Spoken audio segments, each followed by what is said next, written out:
ડેડિયાપાડામાં વકીલોને કોર્ટની અંદર જતા રોકવા માટે જવાબદાર અધિકારી વિરુદ્ધ કડક કાર્યવાહી કરવા મોરબી બાર એસોસિએશન દ્વારા જિલ્લા કલેક્ટરને રજૂઆત કરવામાં આવી છે, જેમાં તેઓએ જણાવ્યું છે કે કોર્ટની અંદર પ્રવેશ કરતા કોઈ પક્ષકારને પણ નથી રોકી શકાતા, તો પછી વકીલોને શા માટે રોકવામાં આવ્યા? આ કૃત્ય કરનાર અધિકારીઓ વિરુદ્ધ કડક કાર્યવાહી કરવામાં આવે તેવી માંગ પણ બાર એસોસિએશન દ્વારા કરવામાં આવી છે।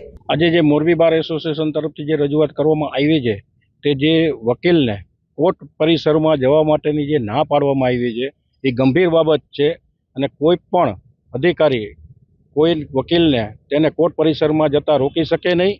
અને જે અમે તો કોર્ટ ઓફિસર છીએ, જો અમે અમારી જ બિલ્ડિંગમાં ન જઈ શકી તો પછી જાય ક્યાં વકીલ?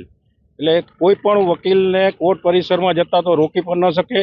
અને અમારો જે બંધારણીય હક હતો કે જે અમારા બંધારણીય હક ઉપર તરાપ મારવામાં આવી છે, આ ગંભીર બાબત છે કે જે આ અધિકારીઓ સામે કડકમાં કડક પગલાં લેવા જોઈએ, જેથી કરીને બીજી વાર આવા કોઈ બનાવ બને નહીં, સરકારને વચ્ચે કોઈ ઘર્ષણ થાય નહીં।